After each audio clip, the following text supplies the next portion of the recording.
How to 5-way goblet squat stretch in 2 minutes or less. This is Blake with Kaizen Training and Nutrition.com, breaking down the 5-way goblet squat stretch. This is just a variation of the goblet squat stretch that I have given to a lot of people to make sure they are addressing their individual mobility needs. What we're going to do is we're going to get down into a goblet squat using either a dumbbell, a kettlebell, or just a traditional plate. Probably somewhere anywhere from 20 to 50 pounds, depending on your strength, what you need. The benefit of this is the anterior load allows us to get into a really good squat position, maintaining a relatively upright torso, and use that anterior load to start to leverage into some of those harder positions. So as you do this, why I call it the 5-way goblet squat stretch is we're going to address 5 major keys that a lot of people need. So we're going to get in whatever your comfortable squat stance is. Try to turn your toes slightly more forward than regular. That's going to really emphasize ankle motion. You're going to hold this right here by your collarbone. You're going to come down into the squat position. Now 5 ways, so way 1 is I'm going to drive my knee directly over my toe.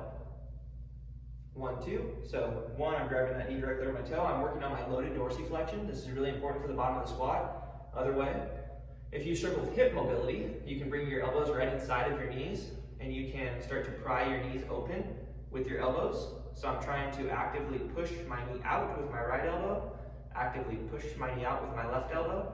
And then piece 5, you're going to, from this position, squeeze your glutes and just try to hold.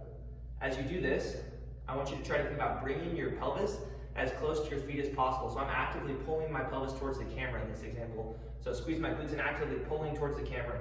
That's going to prevent us from getting in that position where our butt shoots back and we compensate with our lower back. So 1, 2, ankles, 3, 4, hips, and then 5, bringing my pelvis towards the camera.